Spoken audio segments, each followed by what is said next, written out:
Shalom, shalom to all my fellow survivors. How you guys doing today? I am doing good. It's been a real slow day for me today. I just put my kids down for a nap, thank God. They're driving me crazy today. I am a mom of 3 young children. I have a 4-year-old, a 2-year-old, and a 3-month-old. Yes, my life is very busy. So yeah, I've been just dealing with my children this morning. And I'm having a little bit of a bad hair day. I gotta get me some new hair products for my hair, but other than that, I'm good. I'm good. Just a little slow day, that's all. Yeah, today I want to come on here and talk about how a narcissist never truly lets go of any relationship. And there's always secrets involved, and you will never know. But I am really glad that this knowledge is coming to me. It would have been nice if it had came to me sooner, but it's okay. But I am finding out that when you're dealing with a person that's suffering from NPD, there's always going to be secrets, always, no matter what. And they never fully let go of anybody that they consider to be, supply of theirs or old flings. And they are always constantly looking for greener grass. Even they can have the best person in the world, and they're always going to be on the prowl for something better. And once they feel like they found that thing that's going to, once they done drained you for everything that you have, and you're no longer shiny, you're no longer exciting, because your energy has been drained from you. You're no longer that shiny toy that they love to play with. They will go out and find another shinier toy, whether it's a new person or somebody that they kept on the shelf in their past. That's how narcissists are. So we're gonna talk a little bit about that. I'm trying to see how I can title this. I guess a narc is always searching for greener grass. So if you want to hear about this mess, you know what to do. Stay tuned. Yes, so they are definitely always searching for greener grass, for sure. They're very ego-driven. They're very arrogant people, and they care a lot about what people say. So, that being said, once they have that person, like say in my case, I was actually married to him. My ex-husband did get around a group of friends. So. At the time, I really didn't know what was going on. I was very blindsided by a lot of things that was going on in his life. I knew a few people that he was around, which I'm not going to say I didn't approve of, because at the end of the day, I can't tell him who he can be, who he should be friends with. But my intuition was pretty much telling me that these people I knew that they didn't have his best interest at heart. I knew that they definitely weren't rooting for, his family. So I'm not really sure what was going on at the times where he went out with them or something.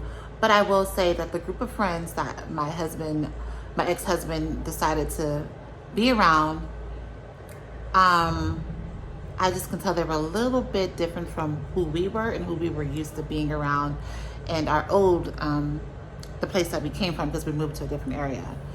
I can tell my just quiet, I was just all I was caring about was my family and getting us getting back to a more stable situation for us to run our household and us to be stable.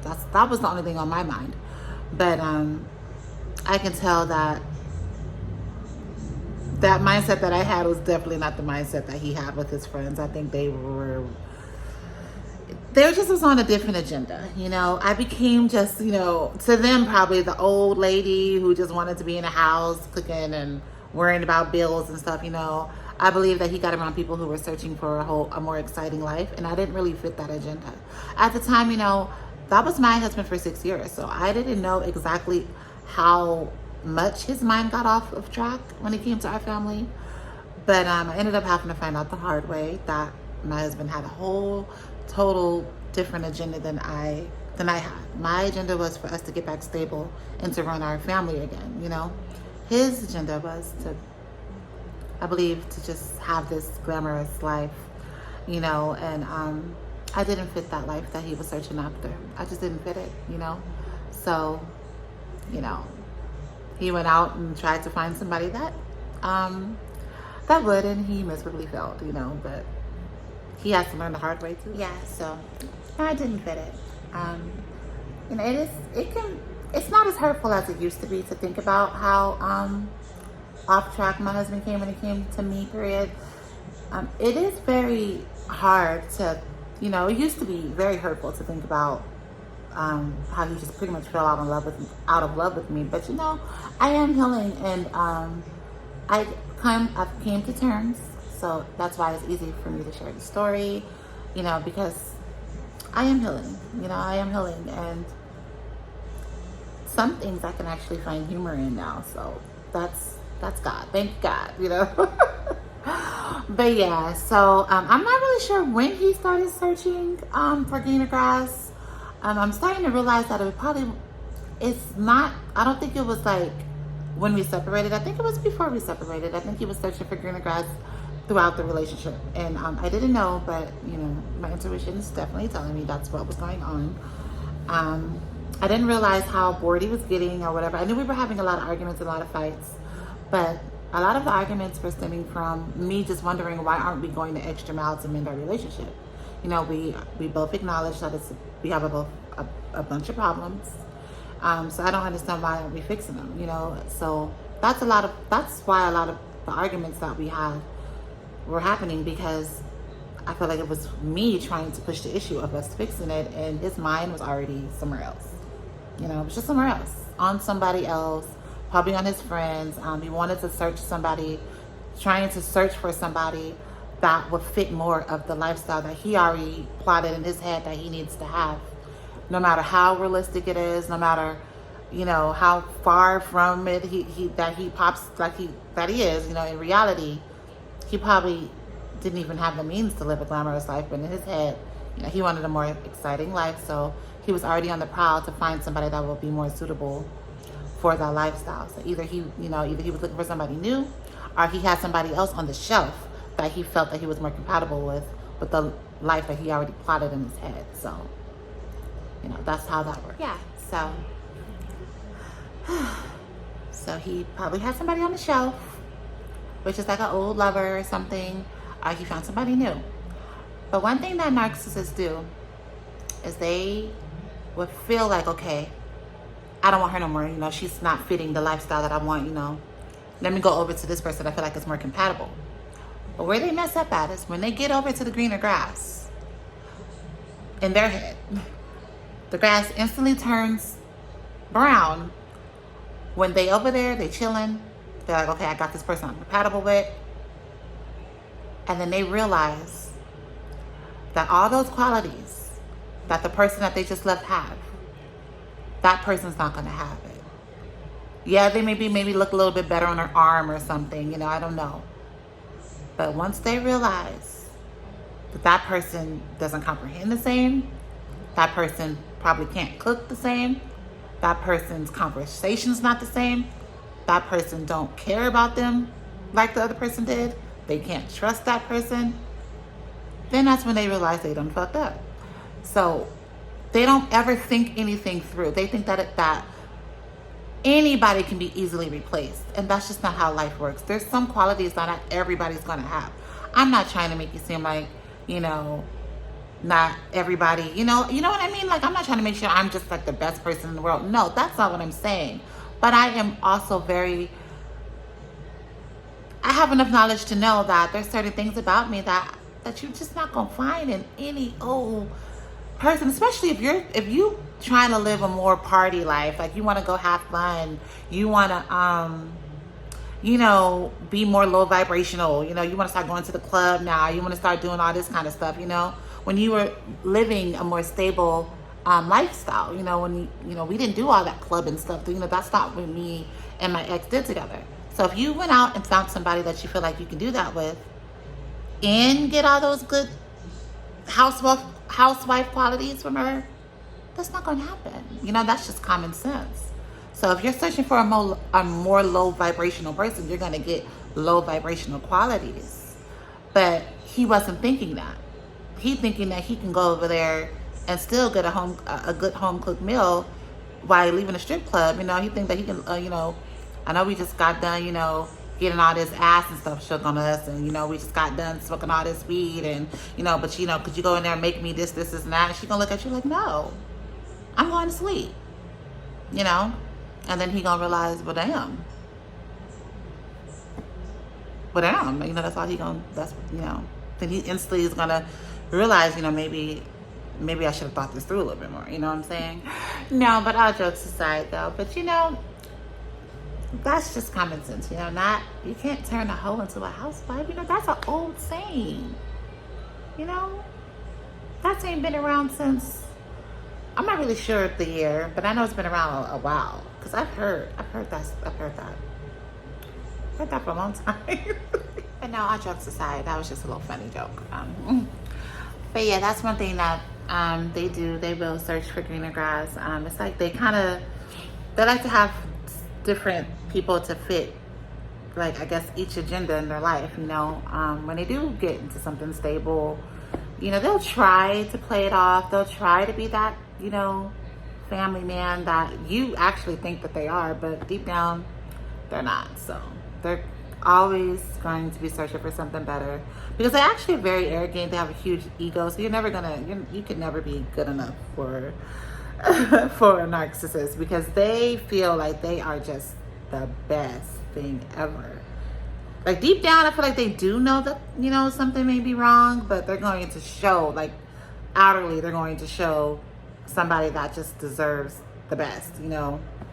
And but it could be very sad though, because they tend to self-sabotage their own lives when they do things like this. They can really end up missing out on a really good thing, you know. But since they let their pride and their ego, like, take them wherever they're going, like, that's what leads them. Their pride and their ego to sometimes lead them down a very dark path, and they end up having to find things out the hard way, and they let good people slip out their lives, whether it's a spouse, family, just anything. And it could be very sad though, because they sabotage their own selves. They break their own hearts. And the reason why I use the term they break their own hearts is because they have to find out everything the hard way. Like, once they let go of the person that they actually, the person that they're trying to pretend. Well, let me say this. They have fear of commitment. So even if they're in a long-term thing, they're not really fully committing to that person. Like, they're playing it off, but they're really not. So once they go elsewhere, I feel like that's when they really start to realize that they did love that person, and they start to miss that person. They love that person, but it's after they already discarded that person and pretty much messed up that person's life and did them and betrayed them in the worst way. That's when they realize, okay, I do love this person. And it could be a very sad situation, because they just be, you know, stuck in grief, and you know, just having to play things off. Like, could you imagine, like, having to go on with life knowing that you love somebody, but you have to put on a mask for other people because you are the one who caused the breakup. You are the one who broke that person's heart. If you know, all praises, I'll thank you to the Most High that I was able to heal. But say if I didn't heal, say if I didn't have that strong mindset and I was out here just stuck in agony and just, you know, there's been people that have been sent to mental institutions from MPD abuse. You know, there is people that have suffered. There is people that have committed suicide because of suffering from MPD abuse.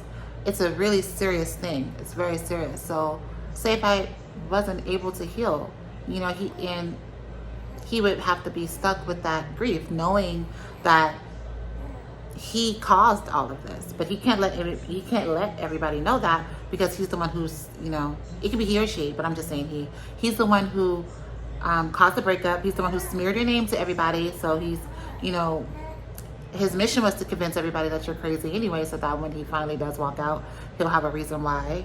So say, you know, he did all that to just find out at the end that he was madly in love with you. You know, it's crazy. It's actually pretty sad when you think about it. And it's like it's just a terrible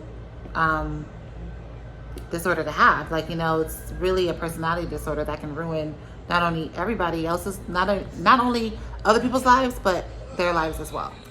Yeah, so my kids don't woke up yet. But I'm gonna try to finish the video. So another thing I wanted to touch on when it comes to the subject is that they're very surface level people.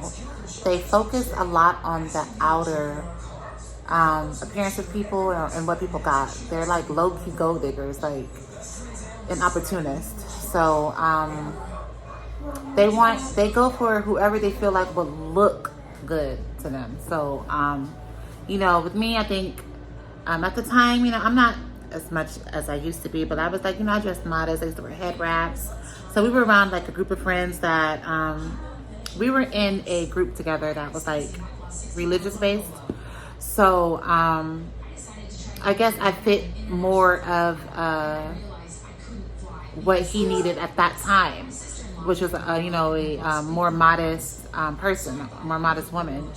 But as years went on, I didn't know really exactly what was going on in his head. I didn't know he was searching for a more, you know, I really don't know what was going on. You okay, baby? Oh, Lord. You okay?